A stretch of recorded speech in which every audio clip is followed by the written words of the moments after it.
there. Welcome to Exposing the Hidden Reality. I'm Annette, career reinvention coach and caffeine-powered human. And I'm Sandra, women's life and leadership coach. I bring the woo to our conversations. And this is the podcast where we call out all the unspoken stuff, biases, outdated expectations, and all the things women navigate in work and in life. Yes.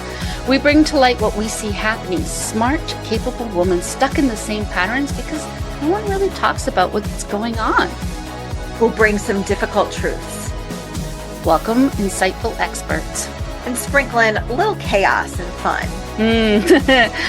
It wouldn't be us if we didn't, right? It's true. So whether you're walking the dog or tuning in during your commute, we're glad you're here.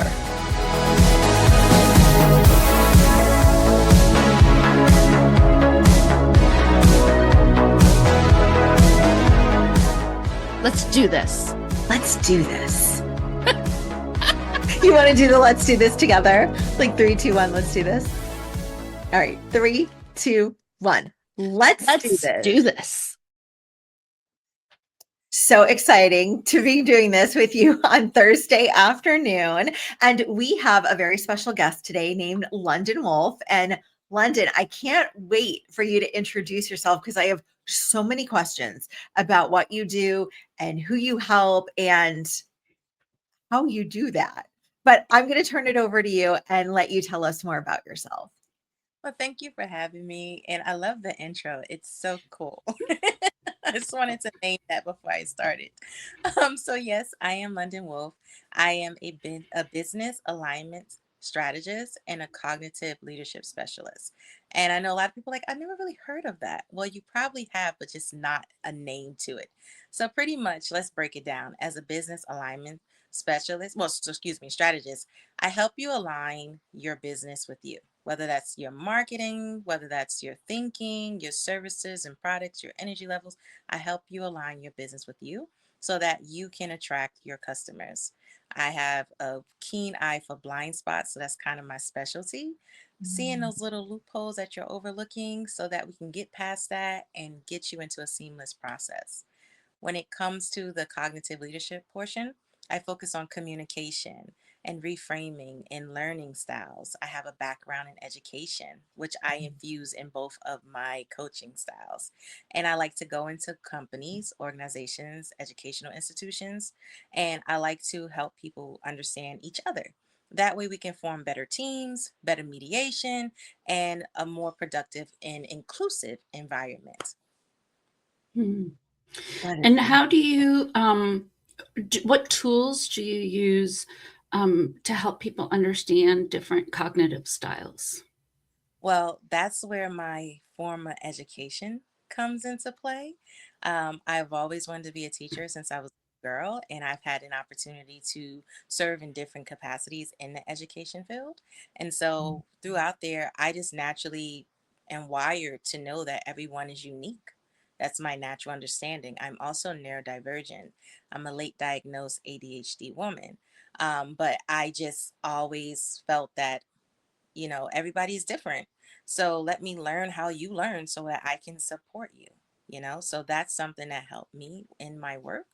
And so I use that to figure out how you're wired. I also have a background in a life coach and energy healer. So I also take into consideration your energy levels. Me being someone that's neurodivergent, I'm also sensitive to energies and I can get overwhelmed and I can't really do the hustle and bustle all the time, though I did when I was in more controlled environments. And so I had to learn how to build that relationship with myself.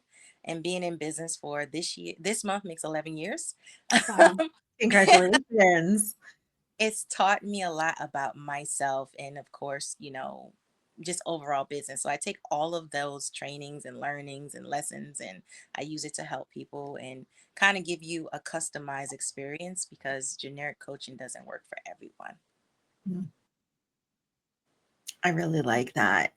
And so I love the topic that you propose to talk about with us, which is how hiring decisions sometimes have these strange requirements that probably come from a good place, but introduce bias into the hiring process. Can you talk a little bit about your experience with this topic?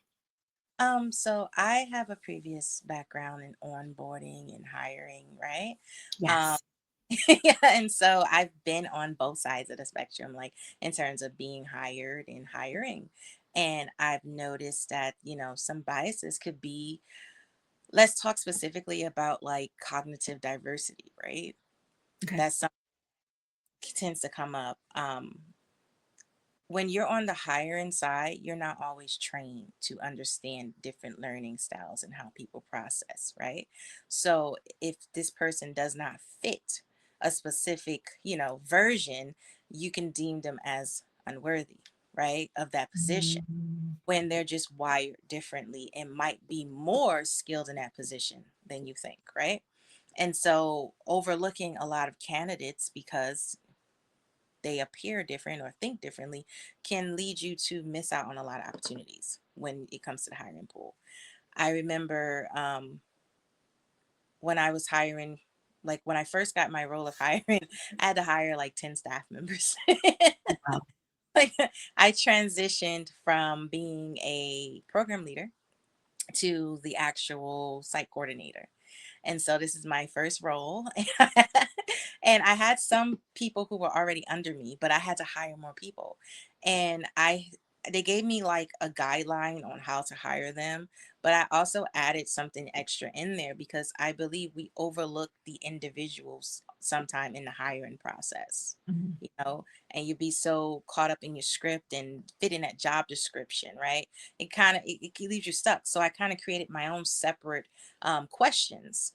Personality, what can you bring into the environment, right, to make it a more cultural experience, a more diverse experience. Like maybe you're more skilled in this capacity than that capacity, or where can I train you to grow. But if you're not properly wired and given the proper tools on the other side, it creates bias. Mhm. It creates a lot of bias, and a lot of in-house training, even for leaders, right, only covers so much. It's a lot Yes. of looking in communication skills and relatability and just overall the humanistic side of the business, right? Or whatever you're running. Like if you have people running something, they have emotion. They have they have things going on like outside of work. Like somebody could be coming to you for a job and they're going through a huge shift and they need this opportunity. So maybe they're not as relaxed. Maybe they are uptight, but they are dynamic. So instead of just casting them away, I always tell them, like, take a breath. How are you today? People have no idea how important in the hiring process that question can be. Mhm. How are you today? How are you feeling? You're good? Great. All right. Well, now we can transition to this. You see them relax more, they're more ready because you didn't remove that pressure, but you got to be skilled in it to be able to do it. Yeah. I trained many years ago, London, as a new hiring manager, in behavioral interviewing, right? In late 90s. It was called the STAR. We still hear it referred to as STAR now. Um, and it's very formal, right? Tell me a time when. How about a story about this, that, the other, right? Um, and it was fairly new, and I always hired in that role entry level talent, right? So these were customer service people on the phone 8 hours a day. It was an intense job. But most people didn't know how to interview based on how we were conducting the interview. So we were all trained on the process, but then people were coming in and failing miserably, of course, because they didn't know anything about it. Right. So then we introduced, okay, a little bit more instruction, like, this is the process we use. Here's the parts we're looking for. We want you to tell us the story, not a hypothetical, right? So we got into it and people were better. And then the other piece was we needed to sometimes redirect it. And there were some hiring managers who were like, no, I gave them the instruction. If they can't get it, I'm out. I'm like, we're missing so many good people. These are hard jobs to hire for. Can't we do more to make sure that people are a fit? And that helped us later transition. But now looking back, I'm like, oh gosh, I don't know if that would have helped somebody that had neurodivergence, or somebody that maybe didn't need to hear the instructions orally, right? Maybe they would have been better with an instruction sheet. Like, I look back now and saying, we could have done so much more. So is that where you start with people, like looking at the hiring practices and saying, let's just talk about what you do now and then find the places where we can make it better? Yeah, I believe in just doing a deeper dive overall, whether it's in what you're doing now or what you're preparing to do, just analyzing what is there right now, finding the blind spot in that process and creating a better one. Like when Mhm. we go into the job market, or the world period, we live in a cognitive diverse society, right? So the world is not always supportive of Yeah. that right? Like even when you go to school, there's like a dominant learning style, transition into corporate, like just the whole one size fit all dream. But what about the creators, right? What about those who want to walk to the beat of their own drum? Like what other skill sets can we also teach in there as well? Not only just for how you're processing, but so that you can understand others, right? So I created something um, that's called a leadership assessment tool, right? And so with that, it's four different leadership styles. Mm. There's structural, analytical, visionary, and relational, right? You don't have to fit into those all the time because as you grow, things can kind of like flux, right? So you can have a dominant style, you can have one that's kind of secondary. But I find that those four core styles kind of work. And we assess like your blind spots, right? For example, if you're interviewing a visionary person, they're more of a big picture person, right? Yes.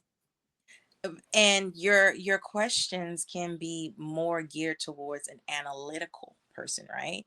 So not saying that you should hire specifically that visionary person, but get clearer on the learning styles that you want this person in his role to have, and be able to understand what that looks like, have a framework, like if you're needing someone to be more analytical, okay, well, someone that's more detail oriented, someone that handles this and this and this. I know we have the usuals like good under pressure and this and that, but no, can we gear that section for cognitive styles, right? Like really dive into it. That way you're not just being biased, you're being more intentional, but you're also showing, like teaching yourself what to look for and how to recognize different cognitive learning styles and the energy levels that come with them, right? So I can be someone that's we'll just keep using the same tool, like a visionary person, but I'm Mm. neurodivergent, right? So I can give you what you need, and then you can hand it to the analytical people, right, at the job to break it down. Okay, the relational ones, that's the heart centered, the ones who can connect with others, that's the face, that's who you want to represent what you're bringing to the table, right? That's who you want to talk to the people, like understanding different placements, but like I said, just being more clearer about the cognitive learning style that's best fit for that position and the energy levels that's best fit for that position.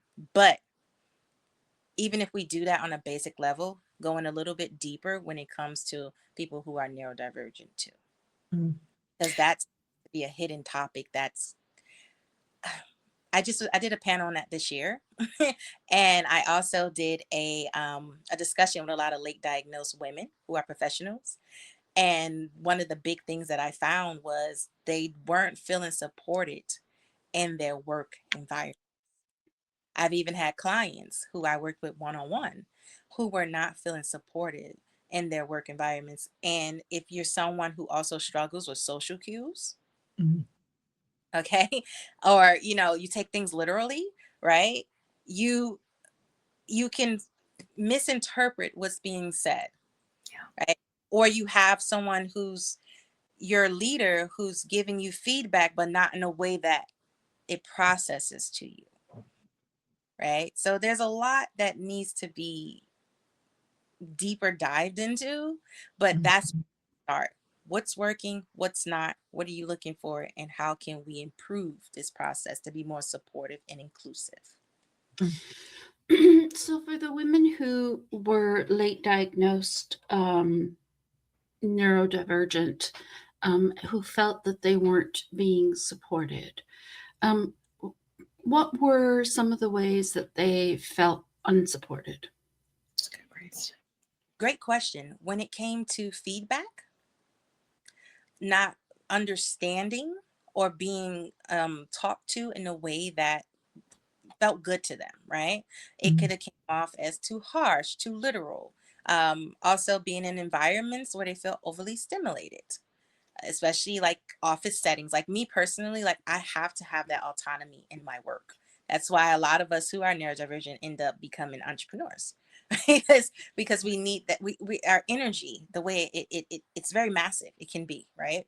So we need space to just chase our passions at times, right? And form what works. So in those environments, they didn't feel that way. They felt very unsupported. And it also led to people pleasing. Mm. Because if you're masking, right, you still have to undo that trauma that came from masking. And you're trying to keep up with, at a pace of someone else's learning style that doesn't match yours.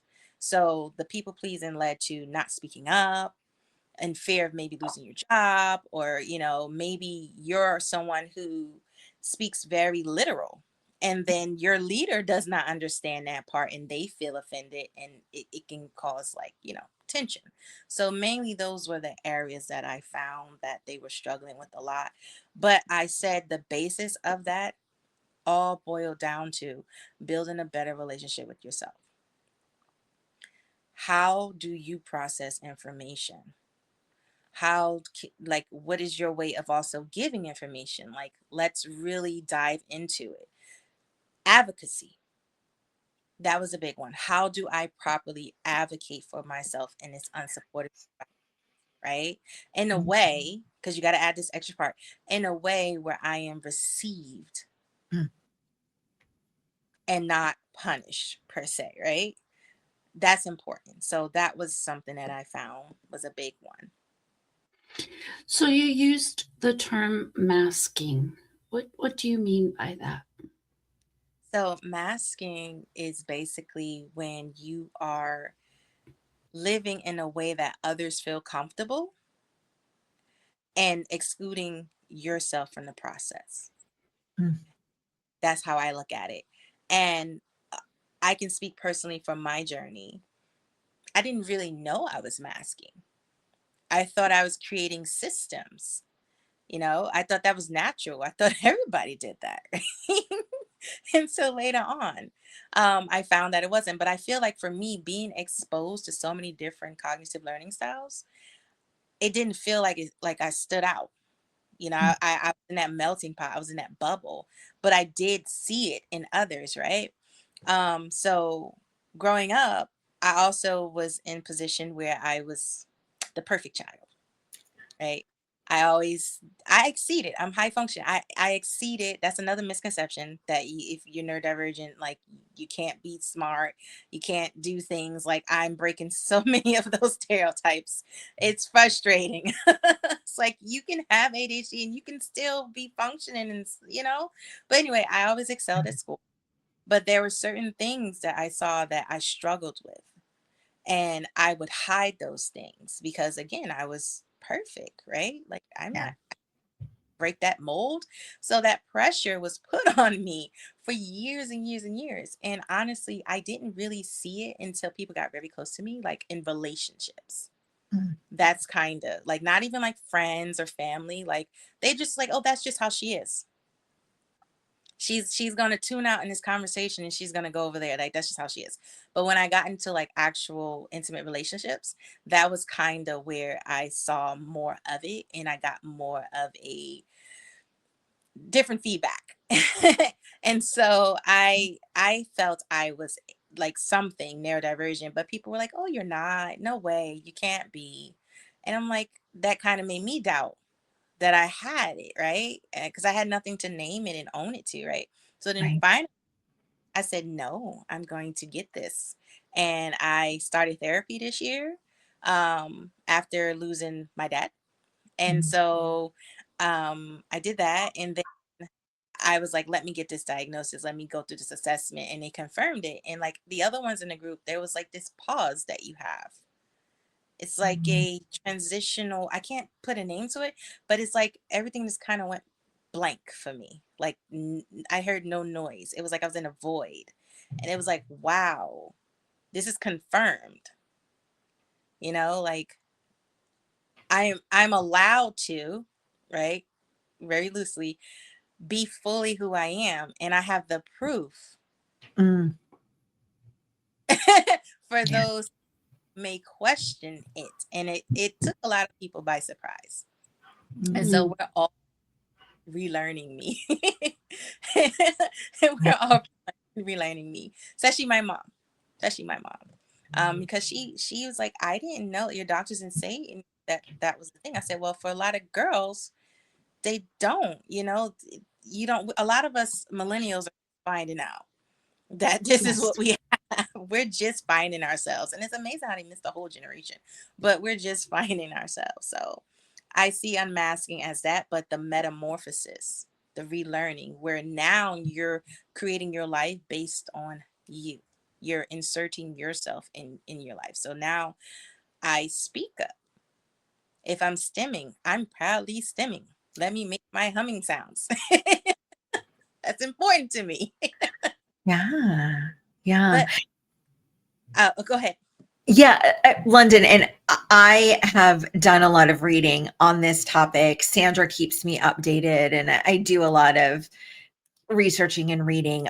So most women get diagnosed with some sort of change in life, and or when their kids get diagnosed, Mm, because right, they're seeing this in their children, and then women are less likely to get diagnosed because the way we're brought up, the way we're socialized and systematized, like you said, is to be the nice, helpful little girl, right?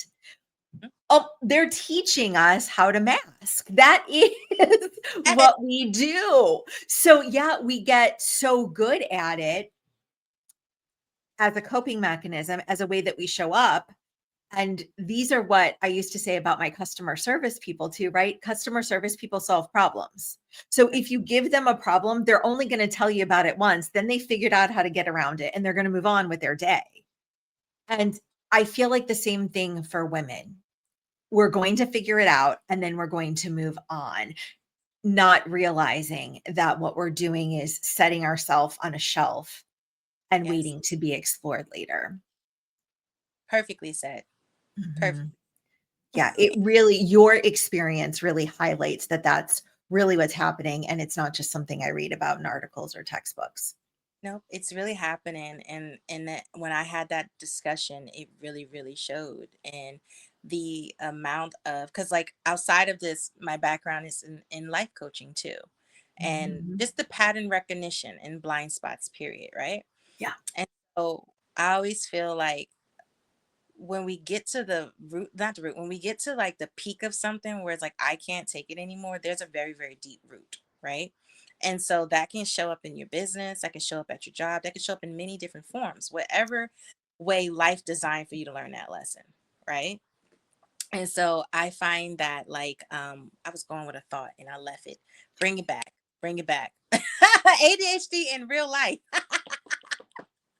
You probably have a better thought that just came in front of it. It's fine. It probably did.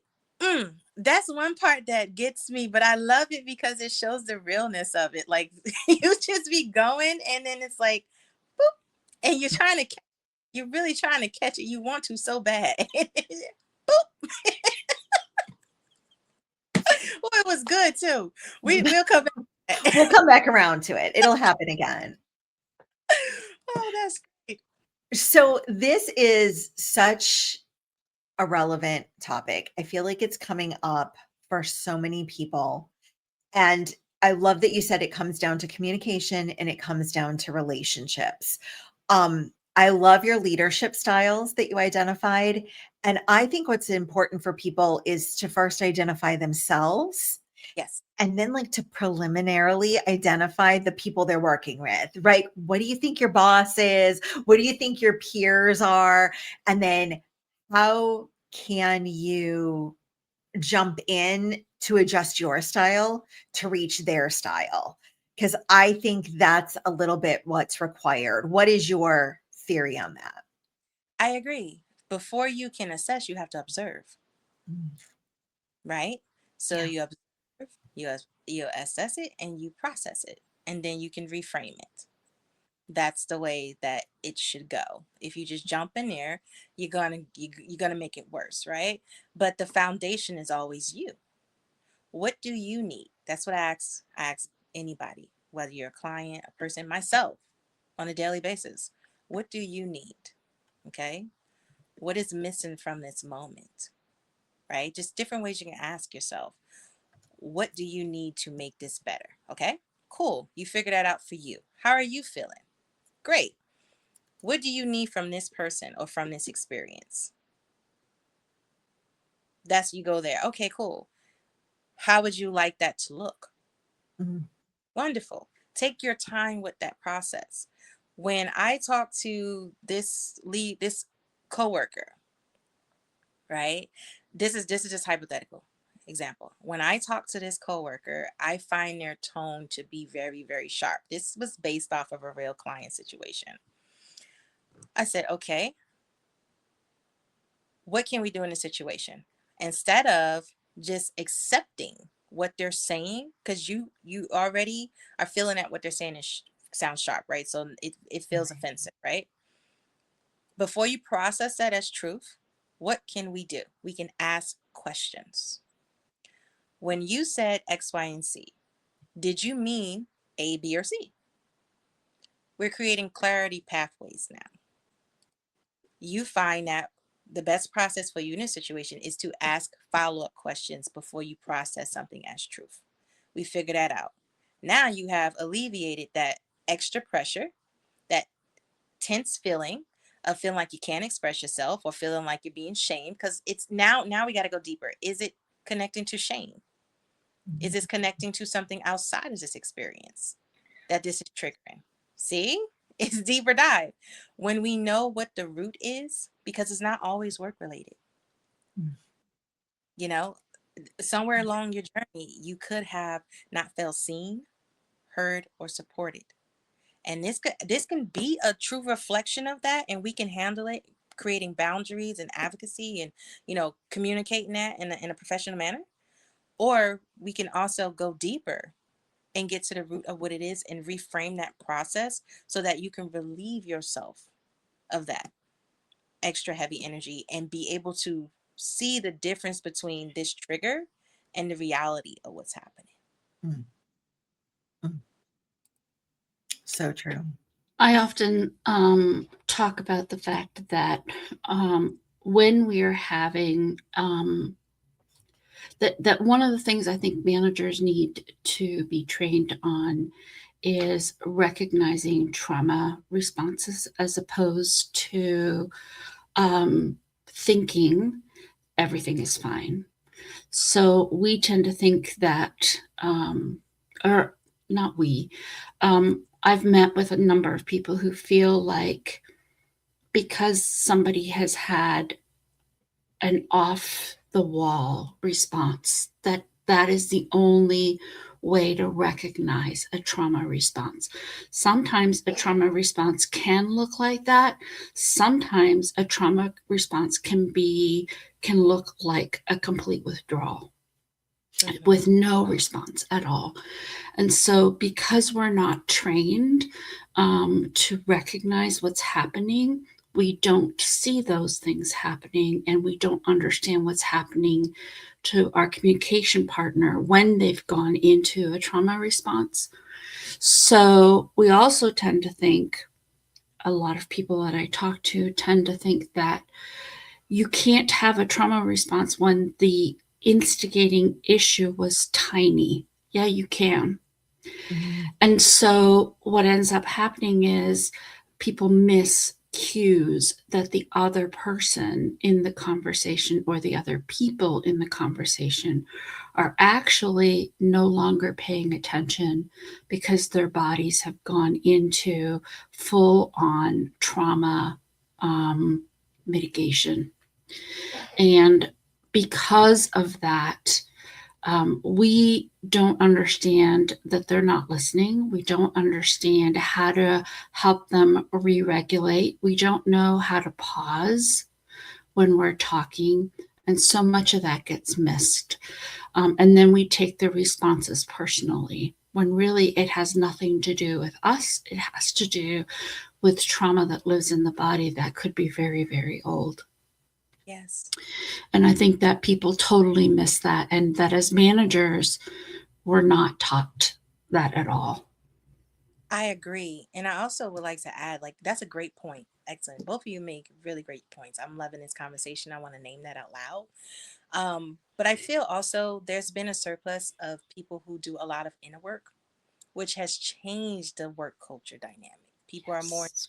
People are more into, being less stressful. Like back in the day, it was more about survival. You do what you got to do, you make it happen. You got to put food on the table. Yeah, that still exists because things are intense. But there's a deeper side to that where people are doing a lot of generational healing when it comes to money trauma, when it comes to Yes. showing up. And it's like, I have choice. I don't have to do this. And I'm willing to go through whatever process to get something that feels supportive. I even read in a recent study, I posted it on my page, like people are really prioritizing their wellness as a component of choosing a job more than money.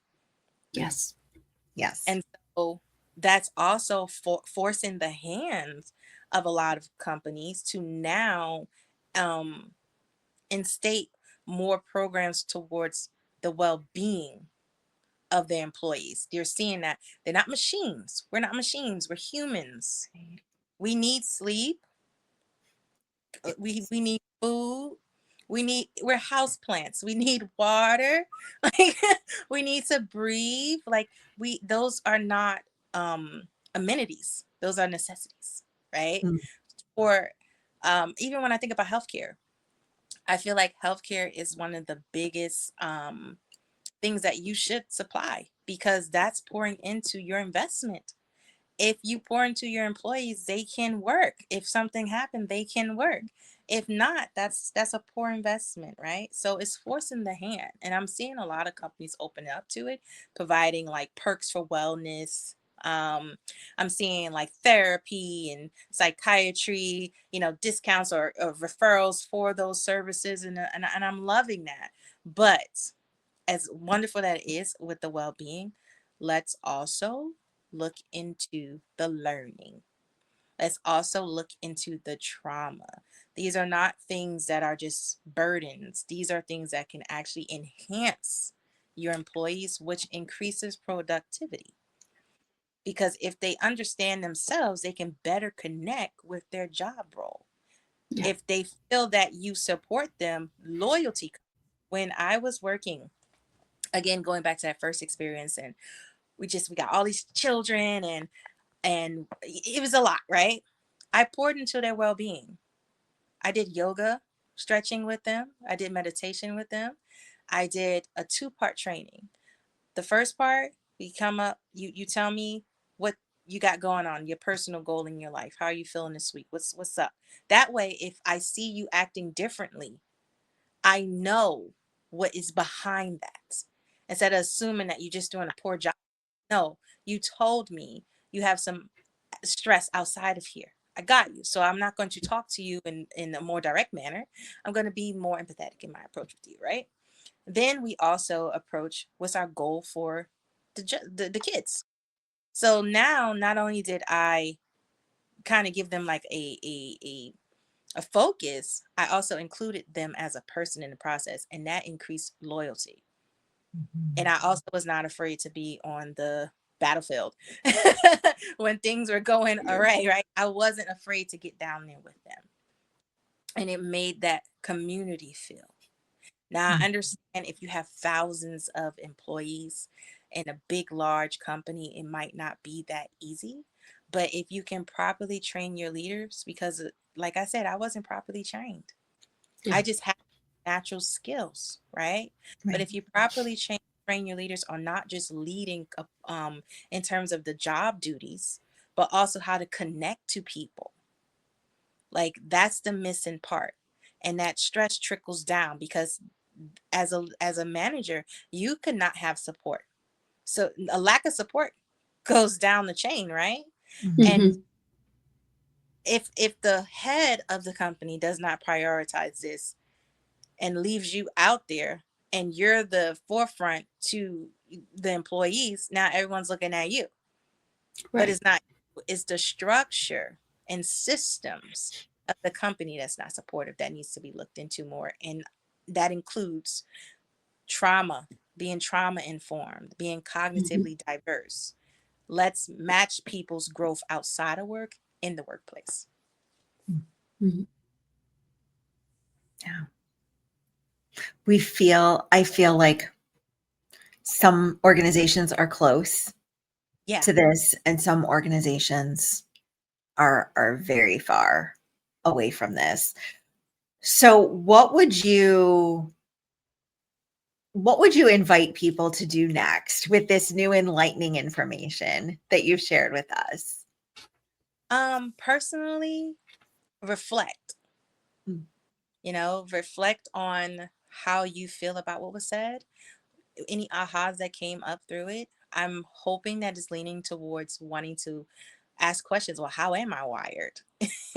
What do I need? Like, and see it as excitement. Like, I'm about to restructure my life in a more supportive way. Right. And I can start with myself first, and then I can analyze and observe my work environment. Right. For example, when I would go into the office, I knew I was going to have a long day. I'm the chain of command. It's all going to come to me. Right. I started my day with like, what do you call it?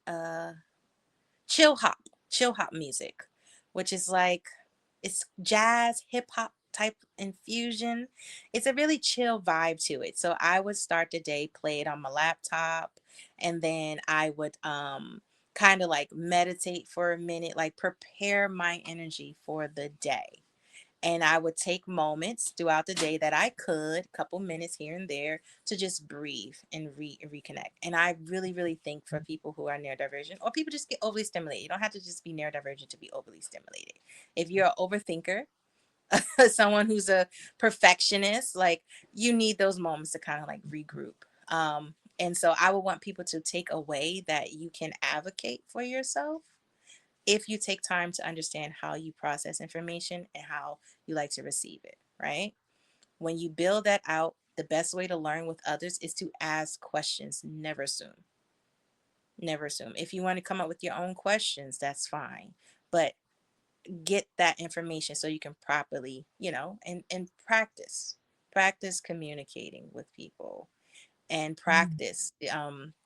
practice new habits. Just take your time with the process. It's not going to be an overnight change. There will be triggers. You'll face that particular growth area in a different form. Be gentle with yourself with the process, right? Cultivate you, and then bring that cultivation into your workplace. Hmm. Yeah. Such good advice. And Thank you. London, you're sharing a great resource with us. Can you talk a little bit about what's included? Great. Yes. So that is my authentic roadmap. And basically, it shows you where you are in misalignment in your business, right? Because again, you are the foundation of your work, whether it's in your business, your career, whatever, you are the foundation. Yes. And sometimes we can just springboard ahead without the right resources and tools and knowledge. So this allows you to see how your thinking is aligning with different areas in your business so that you can make adjustments and bring you into alignment with your business. So it provides that aha. That's awesome. Thank you so much. Problem. Thank you. Thanks, London. We appreciate you sharing all of your expertise with us. I've put your roadmap in the chat, and then we'll also include it in any of the show notes. Again, London, thank you for sharing your expertise. Thank you. And also don't forget the full description of everything that I offer as well is provided too. So then people can just look at it on their own time. Thank you for having me. It's been Oh, great. thank you. Yeah. We appreciate it. Thanks again.